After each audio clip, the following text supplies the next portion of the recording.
Story in a fairy tale. She wasn't like the other women at the well. Her life was full of pain, hurt, rejection, and loneliness she didn't want to show. But Jesus saw the desert in her soul. Drink from this water, water, and you'll never thirst again. Drink from this water, and you'll never thirst again.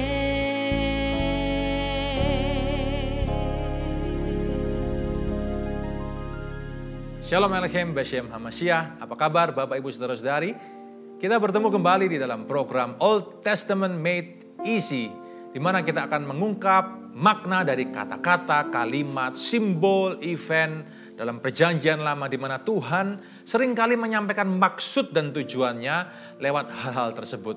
Dan kali ini kita akan membahas satu kata yang sangat spesial dalam perjanjian lama, yaitu Lashon Hara, atau the evil tongue, lidah yang jahat. Tapi sebelum itu mari kita berdoa terlebih dahulu. Ya Tuhan, kiranya Engkau mencelikkan mata hati kami supaya kami bisa memahami firman-Mu dan menjadi pelaku kebenaran firman-Mu. Terima kasih ya Tuhan. Dalam nama Tuhan kami Yesus Kristus kami berdoa. Haleluya. Amin. Nah, saudara, mari kita buka bersama-sama. Yang pertama di dalam kitab Mazmur pasal ke-34 ayat yang ke-12 dan 13. Oke, Mazmur pasal yang ke-34 ayat ke-12 dan 13. Demikian dikatakan oleh Alkitab, siapakah orang yang menyukai hidup, yang mengingini umur panjang untuk menikmati yang baik? Ini syaratnya saudara. Jagalah lidahmu terhadap yang jahat, dan bibirmu terhadap ucapan-ucapan yang menipu. Dan saudara, bukan sebuah kebetulan ternyata Rasul Petrus pun meng-quote kitab Mazmur ini saudara. Ya. Dan itu ada di dalam 1 Petrus pasal 3 ayat yang ke-10. Mari kita lihat sama-sama terlebih dahulu.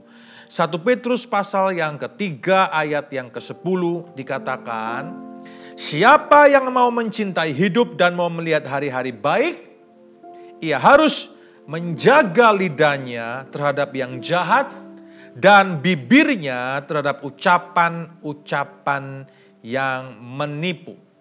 Ini sangat-sangat praktis sekali. Karena, saudara, berbicara mengenai lidah, ini adalah hal-hal yang sangat praktis di dalam kehidupan kita. Ya, apa yang dimaksud dengan Lashon Hara? Ya, lidah yang jahat, mulut yang jahat. Dan setiap kita harus berhati-hati dengan Lashon Hara ini. Yang dimaksud adalah apa? Dalam bahasa Inggris dikatakan seperti ini, saudara. Lashon Hara, it's defaming a person by revealing negative details. Ya. Menyudutkan seseorang dengan mengungkapkan hal-hal negatifnya secara mendetail, ya. Kemudian damaging others through hostile comments, ya, menghancurkan orang lain lewat apa? Komen-komen yang jahat, karakter assassination, pembunuhan karakter saudara, and even body language, bahkan juga dengan olok-olokan memakai body language, bahasa-bahasa tubuh. Itu yang dimaksud dengan Lashon Hara. Tentu ada ucapan yang sarkastik di sana, bukan untuk menyelesaikan masalah, tapi untuk mempermalukan seseorang, ya, untuk membunuh karakter orang tersebut, menghancurkan karakter orang tersebut dengan mengungkap hal-hal yang negatif, apalagi kalau itu ternyata hanya kebohongan belaka. Itu hanyalah rumor, bukanlah sebuah kebenaran. Saudara, gosip tentu dekat sekali dengan yang namanya lashon hara. Oleh karena itu kita harus berhati-hati di dalam hal ini. Ya, sangat berhati-hati saudara. Mengapa? Karena kalau kita melakukan hal itu sebetulnya itu sudah sama dengan kita sedang membunuh orang lain. Kita sedang membunuh kehidupan orang lain tersebut. Dan ini diperintahkan dan ini diperintahkan untuk kita berhati-hati. Sungguh-sungguh berhati-hati dengan mulut kita. Anda baca betul kitab Yakobus. Dikatakan apa? Bahwa lidah adalah api, seperti api yang sanggup untuk membakar, menggemakan hal besar. Pastikan bahwa lidah saudara dipakai untuk perkara-perkara yang mulia. Kita tuh selalu ada di dalam rimba rumor. Di sekitar kita selalu ada rumor. Selalu ada sebuah hal-hal yang kita tidak tahu ini benar atau salah saudara. Ya kan? Dan dalam media sosial, media elektronik, bahkan hari ini dalam dunia digital kita, semuanya bertebaran saudara, hoax. Berita-berita yang tidak bisa dijamin kebenarannya. Apa yang salah kemudian dapat dianggap sebagai kebenaran oleh persepsi publik. Karena apa? Karena hoax yang terus-menerus disampaikan, terus-menerus dilempar, itu akan menjadi sebuah kebenaran. Itulah kenapa pada zaman ini para filsuf berkata bahwa ini adalah zaman post-truth, pasca kebenaran, dengan its post-truth culture, dengan budaya pasca kebenaran itu. Kenapa saudara? Karena memang kita sudah tidak tahu lagi mana yang benar, mana yang salah. Yang salah bisa benar, yang benar bisa salah. Bertebaran hoax di sana sini dan kita tidak tahu apa itu benar, apa itu salah. Dipercaya di persepsi publik semuanya, yang salah bisa jadi benar, yang benar bisa jadi salah, dan itulah yang terjadi pada dunia kita hari-hari ini. Oleh karena itu kita harus berhati-hati supaya apa? Supaya kita tidak terjebak di dalamnya, karena lidah ini seperti nyala api. Apa yang kau tabur itu yang kau tuai. Kita harus berhati-hati. Ingatlah firman ini selalu. Ingatlah firman ini selalu. Dalam relasi dengan orang lain, dalam berhubungan dengan orang lain, dalam memperlakukan orang lain, saudara. Memperlakukan sesama tubuh Kristus, sesama anggota gereja, sesama tubuh Kristus yang lain gereja dan lain sinode dan semuanya, saudara. Ingatlah prinsip lashon hara ini ya. Ingatlah saudara, hati-hati apa yang kau tabur itu yang kau tuai. Kita menuai gosip, kita menabur gosip, kita menuai gosip. Kita menabur kejelekan orang, kita juga akan menuai. Diri kita pun akan dijelekkan. Itu sebuah hal yang terjadi dalam dunia kita ini. Nah, Matius pasal ke-12. Mari kita lihat sama-sama. Injil Matius pasal yang ke-12. Ayat 34. Kita lihat sama-sama di sana. Ya. Apa yang diucapkan oleh Yesus terhadap orang Farisi, saudara? Dikatakan demikian. Hai kamu keturunan ular beludak. Bagaimana kamu dapat mengucapkan hal-hal yang baik? Ya. Sedangkan kamu sendiri jahat. Karena yang diucapkan mulut meluap dari hati. Iya dong. Kalau hatinya itu sudah keruh, yang keluar pasti yang keruh. Kalau yang hatinya itu kotor, yang keluar pasti kotor. Ada nggak orang hatinya keruh, hatinya luka, hatinya pahit, tapi yang keluar manis-manis, baik-baik? Ada orang pintar main drama seperti itu, tapi tidak akan bisa menutupi sebuah kebenaran yang akan terbuka dengan sendirinya. Akan terbongkar dengan sendirinya. Bahwa apa yang jahat sebetulnya itulah yang keluar, karena hatinya memang sudah jahat. Dunia kita ini katanya dunia sandiwara, saudara. Maka dari itu jangan nilai orang siapapun juga. Bahkan kalau itu adalah pemimpin, ya saya katakan ini dengan hormat, dengan sebuah fairness untuk semua pihak. Ya bahwa kita tidak bisa menilai seseorang itu hanya dengan apa yang tampilan di luar. Tampilan di luar ini bisa menipu kok. Bisa menipu saudara. Kamuflase rohani yang bisa dipakai. Tapi oleh karena itu kita harus betul-betul menilai itu dari dalam. Ya. Ada yang seperti itu. Tanpa bermaksud untuk menghakimi dan sebagainya. Ini juga koreksi bagi saya, koreksi bagi kita semuanya. Kita tuh hendaknya jadi orang tuh apa adanya sajalah. Ya, luar dalam itu seyogianya sama. Ya, tidak perlu main sandiwara-sandiwara saja. Yang realistis saja, apa adanya saja, itu lebih baik dalam kehidupan ini. Kita tidak perlu terjebak di dalam lashon hara, the evil tongue terhadap sesama. Ya, terhadap orang lain, terhadap orang yang berbeda, terhadap semua orang. Bagaimana kalau kita harus mengungkapkan sesuatu fakta yang mungkin mengungkit kejelekan seseorang, tapi tujuannya untuk menyelesaikan sebuah masalah. Berbeda, saudara. Kalau tujuannya untuk menyelesaikan masalah, ungkapkan tapi dengan sebuah solusi. Bukan dibuat gosip. Lashon hara itu selalu bicara tentang gosip, bicara soal pembunuhan karakter, bicara soal damaging others, ya, merusak orang lain dan mengolok-ngolok orang lain dengan body language, dengan bahasa-bahasa tubuh. Hati-hati juga loh dengan ucapan yang bersifat body shaming kepada yang lain. Saudara, hati-hati ya. Jangan mengucapkan sesuatu yang mengolok-ngolok orang karena apa? Bentuk tubuhnya tidak sempurna mungkin. Kamu gendut, kamu kurus, ya. Jangan dibuat guyonan, jangan dibuat bercanda. Karena itu bisa melukai hati orang. Kamu mancung tapi ke dalam, itu salah satu hal yang jangan dipakai guyonan, saudara. Jangan dipakai bercanda. Itu bisa melukai hati seseorang loh. Ya, buat kita mungkin gitu aja, bercanda aja, selesai. Enggak loh. Enggak setiap orang bisa selesai langsung. Ada orang yang menyimpan di dalam hati. Hati-hati dengan body shaming ya. Hargai semua orang. Ya, hargai semua orang dengan bentuk yang Tuhan telah ciptakan untuk mereka. Jangan bawa hal-hal semacam itu sebagai bahan bercanda, apalagi mengolok-ngolok orang lain itu.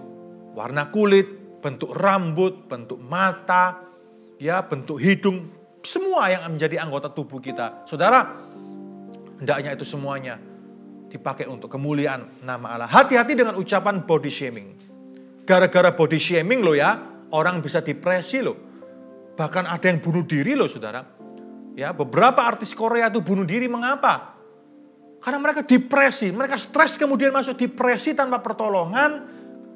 Diurut-urut, kenapa? Karena mereka mengalami body shaming. Mereka mengalami komen-komen yang jelek dari netizen-netizen yang ada. Dikomentari, saudara, dihina di media sosial. Hati-hati dengan menghujat di media sosial. Membuat orang jadi stres, depresi, bahkan bunuh diri kan banyak kan, saudara. Hati-hati ya. Tuhan pakai itu untuk mempermuliakan nama Tuhan. Media sosial bukan untuk mempermalukan nama Tuhan atau untuk melukai orang yang lain. Hati-hati kalau Anda tidak tahan mendengar ucapan-ucapan dari netizen, saudara, matikan saja link komen itu. Ya. Kalau itu lebih berguna untuk kesehatan jiwamu, kesehatan mentalmu. Hati-hati ya dengan mental illness ya. Banyak orang dalam dunia digital ini, banyak orang dalam dunia teknologi ini punya mental illness. Jaga mental healthmu, kesehatan mentalmu dijaga. Ya, jangan taruh image, persepsi, keberhargaan dirimu ditaruh pada berapa like, berapa komen, ya, berapa yang followermu. Saudara, itu semuanya semu. Jangan taruh keberhargaan pada itu. Tapi Pak, itu kerjaan saya. Kalau like semakin banyak, follower semakin banyak, dapat uang daripada itu. Saudara, kalau uang kau dapatkan, tapi mentalmu sakit, mentalmu bermasalah, bahkan kau akan jadi stres, depresi, bahkan bunuh diri. Apa gunanya semua itu? Mental illness adalah sebuah penyakit yang perlu ditolong. Ini bukan masalah dirasuk roh jahat, diusir tengking dalam nama Yesus selesai. No, jangan terlalu menggampangkan semacam itu. Ada banyak, bahkan hamba Tuhan punya persepsi yang salah, bukan? Menganggap bahwa hal-hal semacam itu, depresi, mental illness itu hanya sekedar gangguan yang bisa ditolak, ditengking dalam nama Yesus. Salah, saudara. Salah besar. Saudara, kalau engkau merasa bahwa engkau punya mental illness, ya, gangguan mental, saudara perlu ditolong. Itu salah satu bentuk dari sakit. Anda perlu ditolong, cari pertolongan. Jangan dihadapi sendiri. Psikolog-psikolog Kristen, psikiater Kristen yang baik, datang terlebih dahulu kepada para konselor di gereja Anda. Datang dulu kepada bagian konseling. Konsultasi dulu, minta pertolongan pertama dulu di sana, nanti akan diarahkan ke tahap-tahap selanjutnya. Berapa banyak ketika banyak orang punya mental illness datang kepada konselor malah bilang bahwa ini adalah tengking saja, doakan selesai dalam nama Yesus. Enggak selesai, bahkan kemudian masuk depresi, bunuh diri loh saudara. Bahkan hari ini ada orang bunuh diri sambil di Instagram live. Mengerikan sekali. Budaya post-truth ini yang terjadi pada hari-hari ini. Semuanya diurut-urut bermulai dari hal yang simpel, lashon hara. Mulutmu harimaumu, sekarang jarimu harimaumu. Ada kena masalah hukum bukan? Gara-gara tidak bisa mengatur jari ini. Hati-hati ya, bukan hanya mulutmu harimaumu, jarimu juga harimaumu. Amin, saudara. Hati-hati dengan mulut, hati-hati dengan jari yang kau ketik di media sosial. Karena kita adalah anak Tuhan, seyogyanya apa yang harus kita share, yang harus kita posting semuanya adalah yang memberkati, mengangkat kehidupan orang lain, menginspirasi orang lain, bukan untuk menjatuhkan, bukan untuk merusak karakter assassination melalui hal-hal media sosial. Amin Bapak Ibu Saudara. Amin. Anda belajar sesuatu. Filipi pasal 2 ayat 3 sampai 4. Filipi 2 ayat 3 dan 4. Ya. Dengan tidak cari kepentingan sendiri, puji-pujian yang sia-sia, hendaklah yang seorang lebih rendah hati, menganggap yang seorang yang lain lebih utama daripada dirinya sendiri. Jangan tiap orang hanya mencari kepentingannya sendiri, tapi kepentingan orang lain juga. Belajar kasih kepada orang lain. Termasuk saudara, belajar loh. Untuk apa? Hormati orang lain. Ya, kasih muka kepada orang lain. Belajar. Kalau Anda ingin menegur seseorang, jangan tegur di depan publik. Panggil pribadi, ngomong pribadi. Ngomong dengan baik-baik. Itu cara menegur yang sehat. Anda masih kasih muka sama orang itu. Jangan diumbar di depan umum, dipermalukan di depan orang, saudara. Orangnya marah, nanti orangnya dengki, iri, dendam kepadamu. Belajar kasih muka lah sama orang. Kalau Anda memang perlu tegur, panggil, ngomong berdua. Sebagai orang dewasa. Bagaimana kalau responnya seperti anak kecil, nggak bisa terima teguran, itu lain perkara. Yang penting Anda sudah memperlakukan dia sebagai orang dewasa. Amin. Belajar. Mari kita belajar apa yang benar. Hati-hati dengan lashon hara. Lidah itu kecil, tapi kalau sudah menyalakan api, membakar banyak hal yang besar. Mari kita belajar dari kejadian-kejadian di sekitar kita. Mari taruh keberhargaan diri kita hanya kepada Kristus, pribadi Kristus. Bukan kepada berapa like, berapa subscriber, berapa komen, berapa follower kita di jagat media sosial. Amin saudara. Lakukan semuanya untuk Tuhan, bukan untuk kemuliaan kita sebagai manusia. Mari kita berdoa bersama-sama. Ya Tuhan, aku berdoa. Biarkan lidah kami memelihara apa yang baik supaya kami memakan yang indah di negeri. Kami hidup dengan berkat di negeri ini. Biarkan kami menggemakan hal-hal yang baik melalui lidah dan bibir kami. Biar lidah bibir kami dipergunakan untuk mempermuliakan nama Tuhan senantiasa. Memberkati orang lain. Bukan untuk karakter assassination kepada orang lain. Bukan untuk merusak orang lain, menghancurkan orang lain. Bukan untuk mengolok-olok orang lain. Bukan untuk memperlakukan orang lain dengan tidak hormat. Ajar kami untuk menghormati orang lain. Bahkan dengan lidah dan tindakan kami ya Tuhan. Kami mau belajar juga untuk kasih muka sama orang lain. Tuhan, supaya kami menjadi orang-orang yang beretika, beretiket. Terima kasih ya Tuhan, terima kasih. Kami bersyukur kepadamu. Dalam nama Tuhan kami Yesus Kristus, kami siap jadi pelaku firman-Mu. Haleluya. Amin. Anda belajar sesuatu saat ini Bapak Ibu Saudara. Puji Tuhan. Tuhan Yesus memberkati kita semuanya. Shalom. From this water, drink from this water, and you'll never thirst again.